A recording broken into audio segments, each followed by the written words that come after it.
Qui aurait pu prédire que cette étendue de désert attirerait un jour toutes les plus grandes stars d'Hollywood?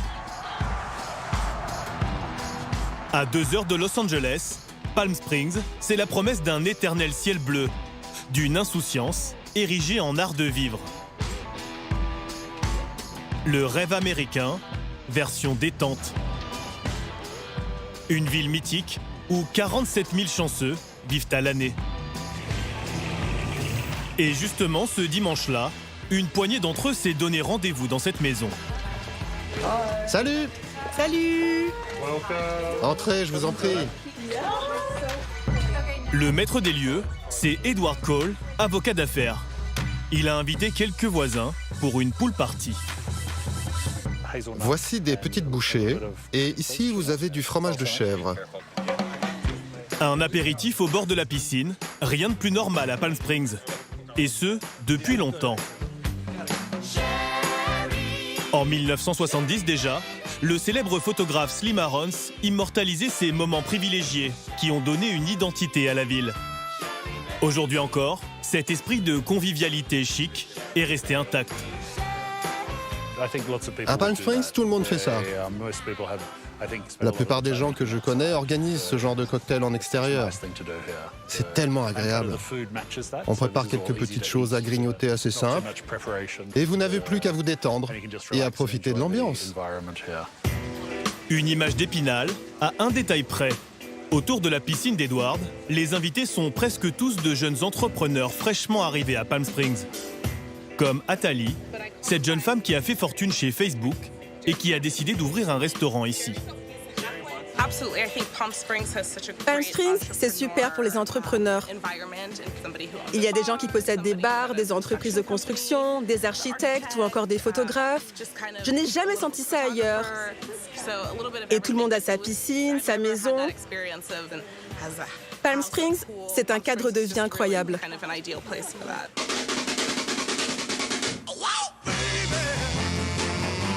Si Palm Springs a connu ses heures de gloire dans les années 50, 60 et 70 grâce aux stars d'Hollywood de l'époque, la ville connaît aujourd'hui un second souffle grâce à la jeunesse dorée de Los Angeles qui en a fait son nouveau repère. Découverte de Palm Springs, un paradis en plein renouveau.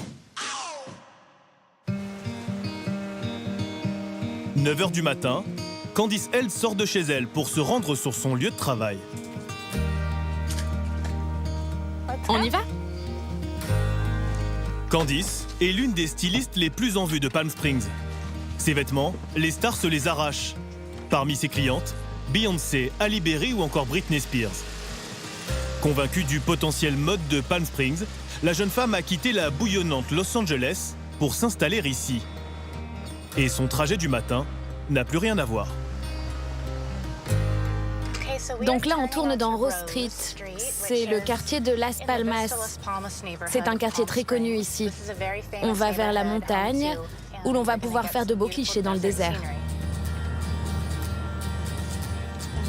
Et voilà, on arrive tout droit vers le désert. C'est notre jardin. Un désert dans lequel Candice se rend aujourd'hui pour organiser une séance de shooting photo. Ok, on va aller par là, suivez-moi.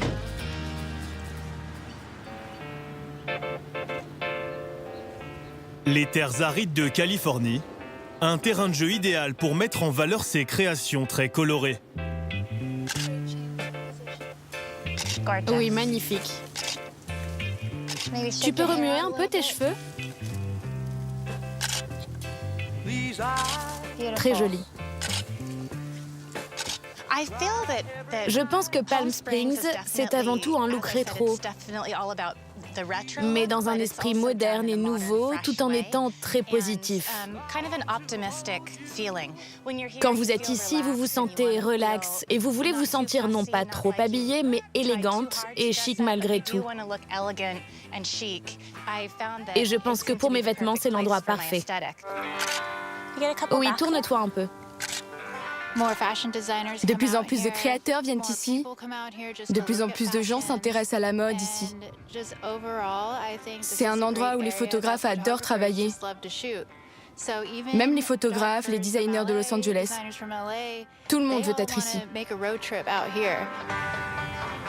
Si les créateurs se bousculent aujourd'hui à Palm Springs, ceux qui ont écrit la légende de la ville, ce sont les stars d'Hollywood d'après-guerre qui en ont fait leur lieu de villégiature. Marilyn Monroe, Marlène Dietrich ou encore Steve McQueen, la liste des célébrités qui fréquentent Palm Springs à l'époque est impressionnante. Des souvenirs précieusement conservés au sein de l'Office de tourisme de Palm Springs, un bâtiment très design, construit en 1965, qui était à l'origine une station-service. Comme vous le voyez, le toit a une forme très particulière, tout en longueur. Il est en forme de pointe. C'est très typique de l'architecture des années 60 ici. C'est un bâtiment emblématique de la ville et aussi très instagrammable. Tous les touristes et les gens qui viennent ici adorent le photographier, car avec sa forme et son design, il est unique au monde. Marie-Jo Ginter dirige l'office de tourisme.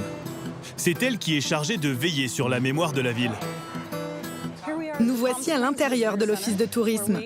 C'est là que nous recevons les visiteurs et que nous partageons notre histoire avec eux. Une histoire façonnée par les célébrités. Vous avez bien sûr Jerry Lewis, le merveilleux Liberace, Kirk Douglas, Dean Martin, la liste est infinie. C'est ça, Palm Springs. Et l'une des raisons pour lesquelles ils se retrouvaient tous ici, c'est que la plupart avaient des contrats avec les majors à Los Angeles. Et ces contrats stipulaient qu'ils ne pouvaient s'éloigner qu'à 2 heures d'Hollywood. Alors ils ont découvert ce paradis. Et c'est comme ça que c'est devenu un tel repère de stars. Et en y mettant le prix, les visiteurs peuvent même s'offrir le luxe de vivre dans la peau de leur légende préférée. À Palm Springs, les maisons de stars sont partout, toutes plus belles les unes que les autres. Au détour d'une rue, voici par exemple celle d'Elvis Presley. Un peu plus loin, celle de Clark Gable. Et certaines de ces maisons sont à louer.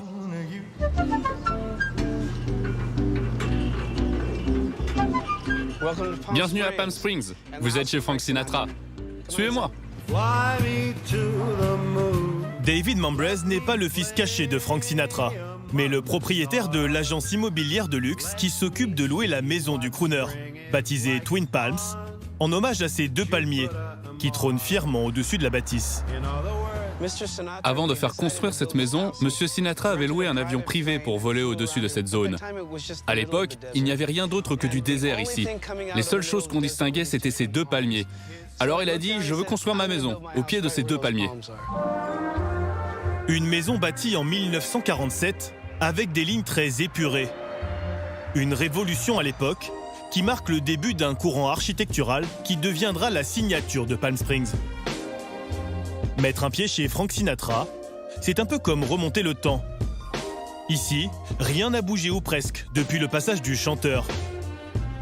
La plupart du mobilier est d'époque, comme cette étonnante machine. C'est un enregistreur d'origine. Alors ça fait très Frankenstein comme ça, mais il fonctionne. En gros, Sinatra pouvait enregistrer des chansons ici et les envoyer directement au studio à Capitol Records. Donc il pouvait rester ici, travailler d'ici, enregistrer sa voix, des instruments, sans jamais avoir besoin de rentrer à Los Angeles. C'est la première machine de ce genre à avoir été construite pour une maison. C'est une vraie part d'histoire pour cette maison et pour la ville. L'autre pièce maîtresse de la maison se trouve côté jardin. Une immense piscine où le crooner aimait se prélasser. Mais pour l'apprécier, il faut prendre de la hauteur. Vue du ciel, la piscine de Frank Sinatra prend la forme d'un piano, avec un clavier au bord, dessiné par le soleil. Pour s'offrir un plongeon dans la piscine de Sinatra et profiter de ses 4 chambres spacieuses, comptez autour de $3 000 la nuit. À ce prix-là, forcément, la maison attire souvent des clients plutôt prestigieux. Beaucoup de célébrités louent cette maison. Ryan Gosling, par exemple, est venu ici, Justin Bieber, les sœurs Kardashian. Ils adorent faire partie de cette nostalgie de l'ancien Palm Springs. Et quel meilleur endroit que la maison de Frank Sinatra. Mais même si l'on en a les moyens, il faut réserver des mois à l'avance pour avoir une chance de s'offrir un tête-à-tête avec l'esprit du crooner. Même si Sinatra n'est plus là pour jouer, son âme, elle, continue de jouer.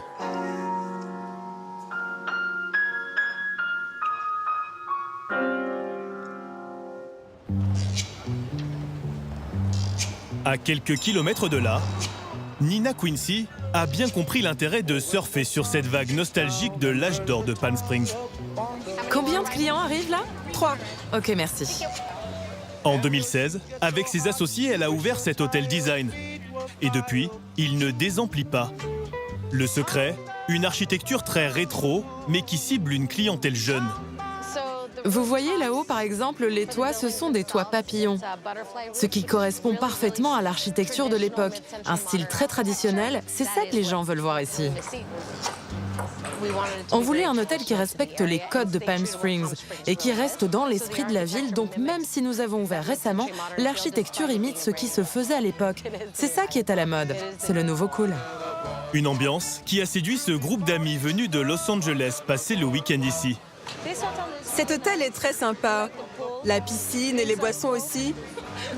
On passe du bon temps. Allons visiter la chambre 111. Dans les chambres, du lit au bureau, tout est pensé pour renforcer le côté rétro. Une vraie chambre des 50s, à quelques détails près. Dans tous les autres hôtels du pays, vous avez une Bible. On en a aussi une, sauf que la nôtre, c'est la Bible du barman. Ça nous correspond un peu plus. À l'intérieur, il y a des explications sur les différents alcools et aussi des recettes de cocktails. En fait, c'est très utile comme livre.